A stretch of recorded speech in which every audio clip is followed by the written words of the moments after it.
En Sierra Leone, la course à la succession du chef de l'État Ernest Bai Koroma est lancée. Le parti au pouvoir a désigné son candidat pour remplacer l'actuel président au scrutin de mars 2018.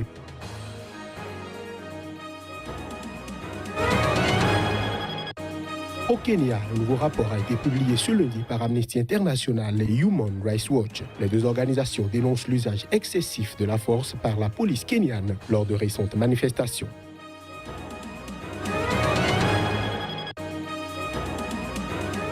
Enfin, la crise au sein de la Fédération malienne de football s'installe durablement. L'Assemblée générale élective du 8 octobre n'a pas dissipé tous les malentendus. Le point à suivre en fin d'édition.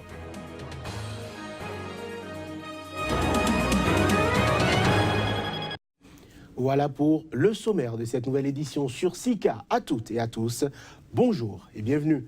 En Sierra Leone, la course à la succession du chef de l'État, Ernest Bai Koroma, est définitivement lancée. Le parti présidentiel a désigné son candidat pour remplacer l'actuel président. Ce sera au scrutin de mars 2018. Le candidat de l'opposition est aussi connu. Plus de précisions à travers cet élément.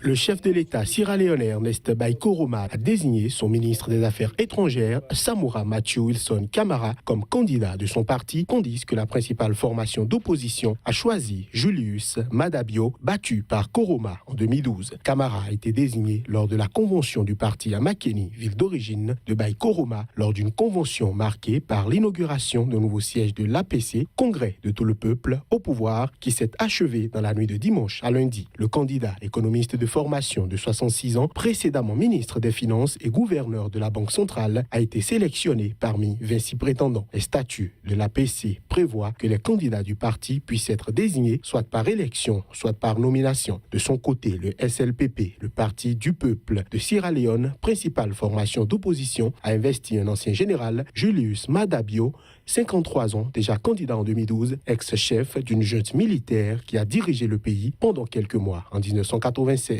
Quelques 3,1 millions d'habitants de ce pays anglophone d'Afrique de l'Ouest, l'un des plus pauvres du monde, sont appelés aux urnes le 7 mars 2018 pour des élections présidentielles, législatives et locales. Les cartes d'électeurs seront distribuées à partir de décembre, a indiqué pour sa part le président de la Commission électorale nationale, NEC. Bai Koroma, qui ne peut se représenter après avoir effectué 2 mandats, a récemment réitéré devant des ambassadeurs étrangers son engagement à faire en sorte que les élections de mars 2018 soient plus transparentes et plus crédibles que les précédentes.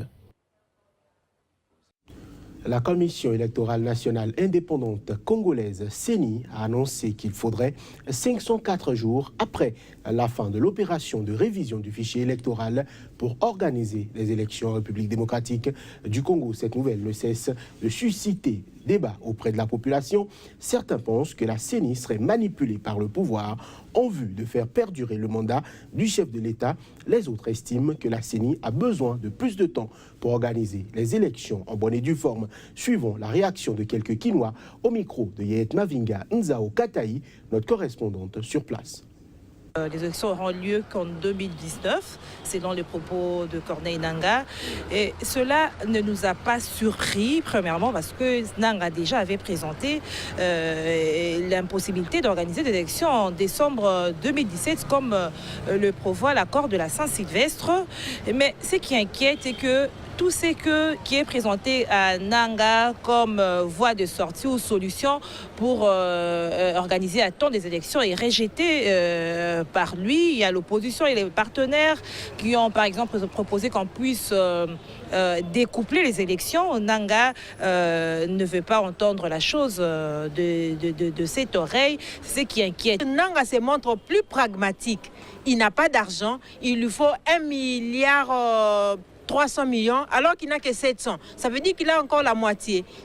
Donc, si en une année, il a pu avoir seulement la moitié de l'argent, donc il lui faut encore attendre au moins une année encore pour avoir l'argent qu'il faut, le 1 milliard 300 millions de dollars américains pour organiser les élections en bonne et due forme.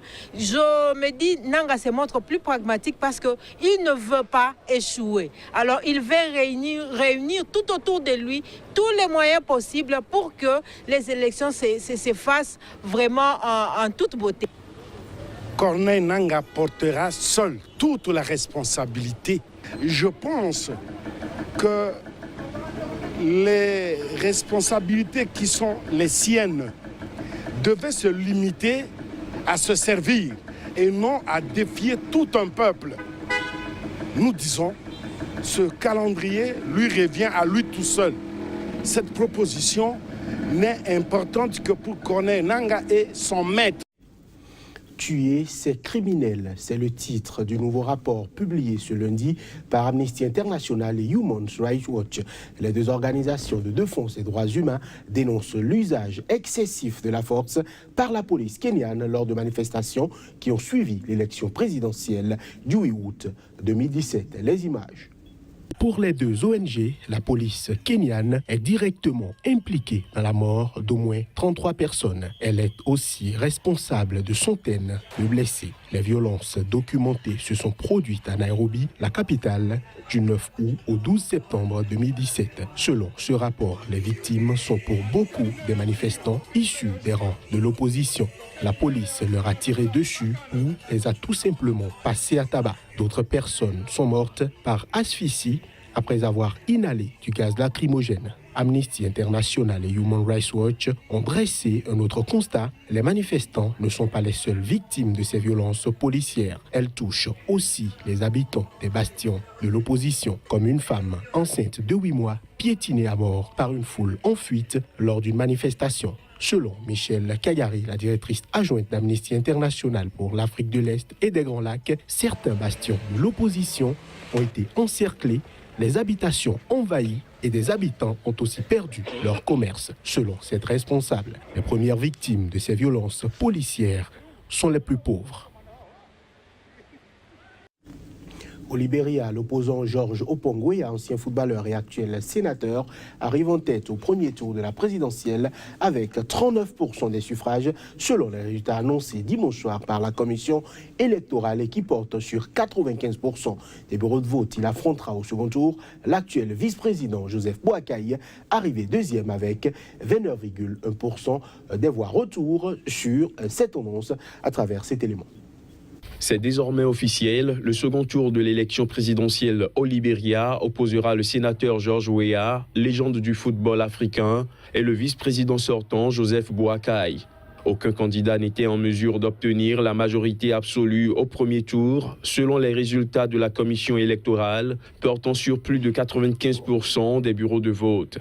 George Weah est arrivé en tête avec 39% des suffrages, nettement devant Joseph Boakai qui a obtenu 29,1% des voix. Le camp Weah, qui a espéré jusqu'au dernier moment une victoire dès le premier tour, se dit désormais certain de l'emporter au second tour. Nous avons fait tout ce que nous pouvons pour gagner dès le premier tour, mais c'est un processus démocratique. Cela n'a pas abouti, même si nous avons plus de 100 000 voix d'avance. Mais je peux vous dire que le CDC est prêt et entre dans la course du deuxième tour, confiant et en sachant qu'il va l'emporter à la fin. De son côté, Unity Party, le parti au pouvoir qui porte la candidature de Joseph Boakai, a minimisé l'importance de la première place de George Weah. In the runoff is a completely different race. Le deuxième tour a eu une dynamique totalement différente. Les 18 autres candidats ne sont plus dans la course, donc les électeurs vont décider. L'important, ce n'est pas qui mène à l'issue du premier tour, mais qui va l'emporter à l'issue du second. Et ce sera nous. Selon la constitution libérienne, le second tour est organisé le deuxième mardi qui suit l'annonce du résultat final, soit le 7 novembre prochain. Le nouvel émissaire de l'ONU pour le Sahara occidental, Horst Köhler, a débuté ce lundi à Rabat sa première tournée régionale. Sa mission, relancer la médiation entre le Maroc et les indépendantistes du Polisario afin de sortir ce vieux conflit de l'impasse. L'ex-président allemand nommé en août par le nouveau secrétaire général de l'ONU Antonio Guterres aura notamment des entretiens avec le ministre marocain des Affaires étrangères Nasser Bourita, selon une source au sein du ministère. Aucun déplacement ne semble prévu à Laayoune, la principale ville du Sahara occidental située dans la région sous contrôle du Maroc. Sa tournée doit ensuite le conduire en Algérie et en Mauritanie avant qu'il ne présente un compte-rendu devant le Conseil de sécurité à New York. Selon le Front Polisario, l'émissaire émissaire est notamment attendu à Tindouf, à l'extrême sud-ouest de l'Algérie, où 100 000 à 200 000 personnes vivent dans des camps. Pendant sa visite mercredi et jeudi, Horst Köhler doit rencontrer la population de ces camps et avoir des entretiens à huis clos avec les responsables du front, selon la représentation sahraoui à Alger. Köhler succède comme émissaire à Christopher Ross, qui avait démissionné en mai après 8 ans d'une mission marquée par des tensions entre le Maroc et l'ONU. La mission du nouvel émissaire intervient par ailleurs dans un contexte de questionnement sur la bande sahélo-saharienne, théâtre d'attaques djihadistes. À Rabat, qui a mené ces derniers mois une activité diplomatique intense sur le thème de la stabilité régionale, met régulièrement en avant la nécessité d'éviter toute forme de balkanisation. On parle sport pour terminer. La crise au sein de la FEMAFOOT, la Fédération malienne de football, s'installe durablement à l'Assemblée générale élective du 8 octobre. Au lieu de définitivement résoudre les problèmes, on rajoutera notre correspondante sur place, Halima Bentouri, a signé cet élément. Tout a débuté le 8 octobre dernier quand le bureau sortant du comité exécutif de la Fédération malienne de football convoquait son assemblée générale élective pour la mise en place d'un nouveau bureau. Mais les choses ne se passeront pas comme prévu. Plus de 10 heures d'essence de débat ne suffiront pas à trouver un compromis et les représentants de la FIFA et de la CAF se retireront.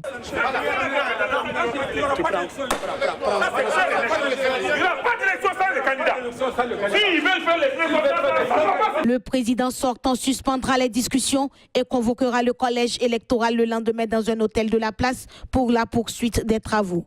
Le candidat Salah Hababi et ses colistiers décident de ne pas y participer, annonçant un vide juridique. Cette situation est une situation très claire. Baba Diarra n'est plus président de la Fédération malienne de football. Les textes ne l'autorisent plus, n'est-ce pas, à diriger les travaux de la Fédération malienne de football. Dès cet instant, nous pensons qu'il y a un vide que l'État se doit de combler. Les travaux se poursuivront tout de même et le candidat Mamoutou Touré sera élu avec 39 voix sur 57. Il succède ainsi à Boubacar Baba Diarra à la tête de l'organe directeur de la Fédération malienne de football depuis 2013. Bavier n'est pas ce vainqueur triomphaliste.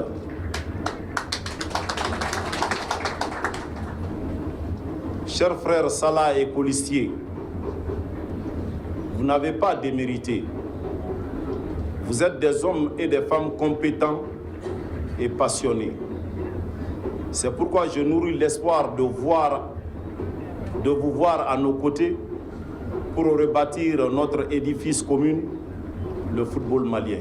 Plus tard dans la soirée, on apprendra que le candidat Salah Hababi a également été élu à la tête d'un autre organe directeur, chose qui n'empêchera pas Boubacar Baba Diarra, le président sortant, de passer le relais à Mamoutou Touré. Pour l'instant, le ministère des Sports reste silencieux et chaque camp affirme maîtriser la situation.